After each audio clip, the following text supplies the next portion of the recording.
Okay, so really quickly I'm going to try to explain how Undermountain works. Undermountain is an asymmetrical dungeon crawler roguelike game that is a trading card game. You have two sides to it, the red side, which is the DM, and you have the Explorer side, which can be played with up to 3 players, but I'll only be showing with one at the moment. And they're not always going to be blue, there's going to be green and another colour to be added soon. So, let's get into it. If you're playing as the Explorer side, then you're going to pick up one of these character cards. Boom. Pretty cool. And on the back side of the character card, there's going to be 3 variations for him, 3 perks. Basically, you pick one of those perks, and you build a deck with the amount of cards corresponding to the perk. So this middle one here requires me to have a deck of 17 cards, that's why I have 17 cards over here. I'm using that middle perk. You can make a deck of 19 cards, or 14 cards as well to get different perks. But we're going to be running the one with 17 cards. So what's in the deck? So, in the deck, you will have 2 different types of cards. Cards like this, and cards with the coloured border. So you have the white border or the coloured border. These cards here with the white border are just attack cards. You can only use these cards during combat. The cards with the coloured border you can use in combat and outside of combat in the dungeon. When you use these in combat, they're not played as attack cards. These are activation cards. You can use them to give yourself little buffs or other effects. These happen at spell speed 2 or instant speed from Magic the Gathering. On the card back, you have some items which you'll find inside the dungeon, but again, we'll go over that a little bit more later. On the other side, the red side, the DM, the player who tries to kill his friends, essentially. This side here works a lot different. You need a few different things. You need to have a boss card, 2 mini boss cards, 7 dungeon tiles, and 8 main deck cards. You don't have perks, you have curses. These curses here are unique to this boss, and the curses on the back here will be applied to players as they play through your dungeon. On the boss there's also red text. This card is permanently activated throughout the course of the game. Your activation cards deal 1 damage to any party member. That's the coloured border cards. Next you have mini bosses. These are probably most relatable to the player cards. As you can see, the text is very similar. They've even got the passive and the skills at the top, very similar. But of course on the back you have items, which these are their drops. Very cool drops, as they change large amounts of the gameplay. Next you have dungeon tiles. Dungeon tiles are made up, your dungeon deck is made up of 7 total cards, of which you can have 2 copies of any singular tile you wish, but you cannot have more than 2 copies, like 3 copies. And the only restriction is that you must have and only have 1 shrine and 1 shop. And then you have your main deck. This is probably most similar to the player deck. It has 1 item here on the right, which will be getting its art change very soon, I'm sure. But again, they also have 2 different type of cards. They have the cards like these ones here are attack cards, and this one here is also an attack card, but then they've also got the card with the coloured borders, this one here. This can be used inside of combat or outside of combat while players are in your dungeon. Now, although it might not make much sense, I'm going to quickly walk through a dungeon with you to explain how each tile interacts with each other. So when the game begins, you each draw 3 cards. 1, 2, and 3. Right now I know that I've got a portal here which I can use outside of combat. That's cool. He would also have 3 cards in his hand. He might have something he can use against you while you're inside his dungeon. I'm not going to reveal these cards right now though. So, the game would begin. We will flip this over. We will roll and receive one of the following curses. So you roll the dice, boom, and you apply the following curse. That curse stays on you until you make it to a shrine and relieve that curse. So, let's begin the dungeon. We flip over the top card here. We choose to spawn on either the left side or the right side of it. We will choose to spawn on the right side and not spawn on top of the spikes. If you touch spikes in this game, you will take 1 damage. When you take damage in this game, you take off the top card and you discard it. If you're weird and you think that taking off the top card restricts your own options as you don't draw this card anymore, you can take off the bottom card if it really means that much to you. You lose when you have no cards left.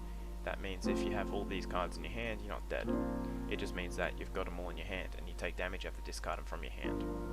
It's your choice, you can choose to discard cards from your hand instead of taking them from the deck if that's what you want to do. But we will spawn on the right here. This here is a pressure plate, and that's the mechanism. So this is an iron gate. Basically what that means is this is shut and closed off. If I stand on it, it opens it up. I can also put things on it to make weight to open that, but we'll explain how that works very shortly. So we're going to head right, and here's going to be the first drop. And we drop down here, there's a springboard. Cool. That springboard is quite nice. So let's explain what a springboard does. So a springboard means that I can use it to jump, and I jump one card space.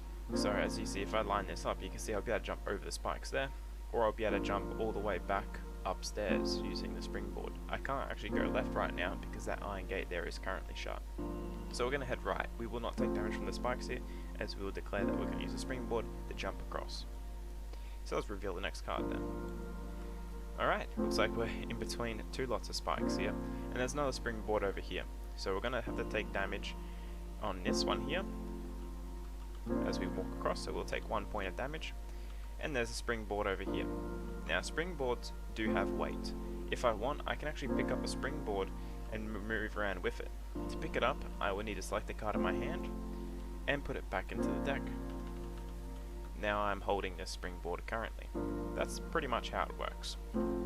Now right now, if I want to try really hard, what I can actually do is, this might be a little bit complicated to understand, but I'm holding that springboard. I'm going to activate Portal, which says out of combat, teleports anywhere you've been before. And we spawned up here, so I'm going to teleport up here with that springboard. Next, I'm going to drop the springboard on top of that pressure plate.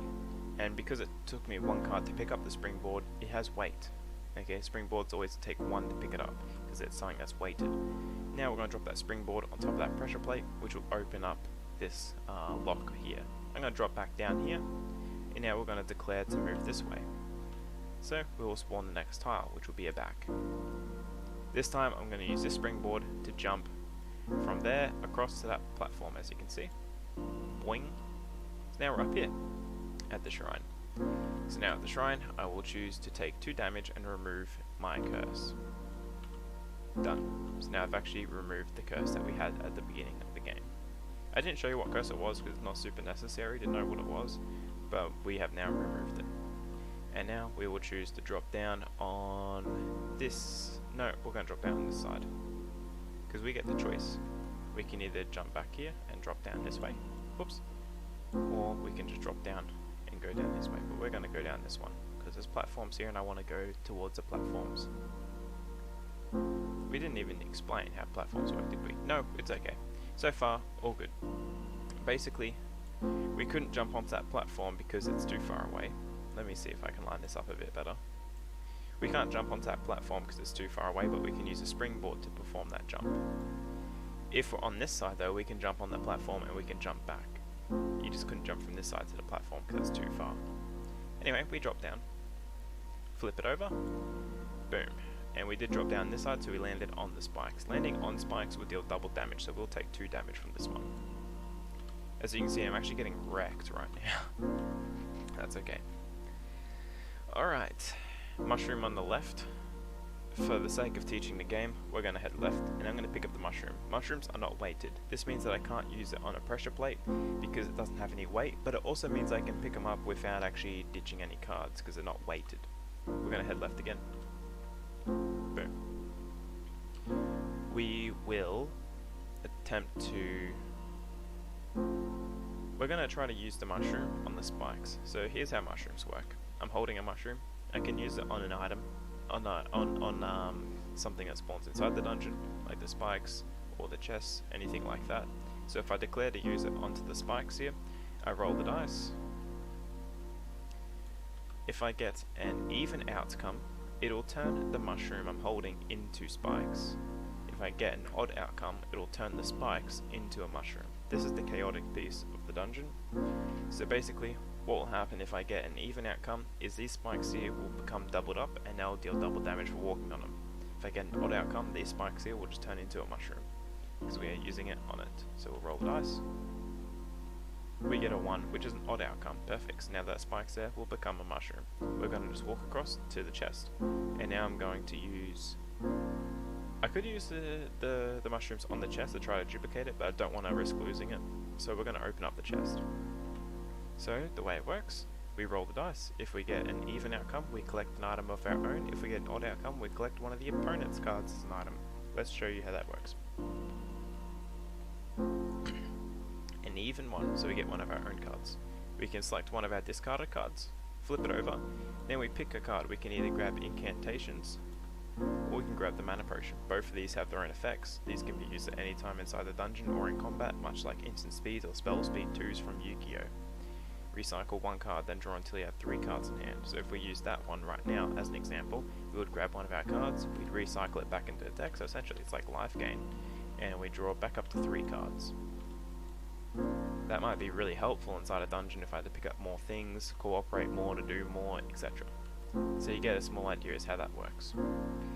Or we could have grabbed incantations, etc. If we rolled an odd number, then we get one of the opponent's cards. You can only ever hold one of your opponent's cards. You can hold an unlimited amount of your own items, but you can only ever hold one. If you were to collect the second one, you can consume it immediately and hold on to the one that you currently got. So anyway, it says recycle 3, so it's just like a little health potion essentially, or it trades as 2 in the shop. So let's go really quick and spawn in a shop. We don't know where this shop was. Is this one up here? Yeah. Let's say as an example there's a shop here. You can trade 2 things into the shop for any one thing. So maybe I pick up that springboard and that mushroom, and we can trade it into the shop for incantations, a mana potion, or we can trade it into the shop for a chest, or you know, you can trade it for anything, but you need to have 2 items. We can trade 2 mana potions into it to spawn a chest or incantations or a mushroom, whatever, or a springboard. This one right here trades as 2, so this one here can trade solely for any other item. You can only ever have one of the opponent's cards, because I do not wish for you to hog all your opponent's cards and for them not to be able to play the game. Right, so now if we were to continue from here, and we were to continue going left, that would drop in here, and then we would fight the boss. After we fight the boss, I guess if we were fighting the boss, we'd have to do combat. So in combat, we pick a card. As the explorers, you pick any card you want, you put it face down. Once we've all got a card face down, he picks one of his cards. Let me see what he's got here. He picks one of his cards and he just slaps it on the table and declares who it's targeting, or he can say, or he can place the card pointing to the person that it's targeting, as long as people know who it's coming at. And then the players all flip over their cards. And now we resolve combat the way it would as speed 1, speed 2, so mine will hit first because it's speed 1, which is faster. Right, and then you just play it out. You resolve that, you resolve this. I've got a passive here, that means hitting first will give me dangerous 1 for an example. He's got a passive, if you're the fastest you gain 1 damage resistance this round, etc. The only things that will really change a whole lot in combat is if you can tell from the card. If I played something like this, it's a speed 3. I've got an ability here called Scoot, speed 3 or 4. That means if I play a speed 3 card or a speed 4 card, I can choose to overwrite that card with the effect of Scoot. Deal 2 damage, discard your hand, and draw that many cards plus 1. So that's like a little special ability that he has. Whenever you play a speed 3 or 4, you may choose to activate that, and that can happen after everyone reveals their cards. He's also got one, so does it. All those will have it. He's got a bunch of them. Anyway, so as you can see, we drop down on the right side. That means we flip him over after we kill him, and we're going to get that right item there, which goes like that. These ones here, you don't really want to trade them to the shop. They're actually like passive abilities that you'll gain and collect. They're very good. That one there, for an example, says whenever you roll a dice, you roll a second one, and then you pick either outcome to apply. I will quickly show you some of the keywords, like this one here. It deals 1 damage. That player gains slowness 1. Slowness means that their speed, whatever, becomes 1 speed slower. We need an example here. Boom, the blue button.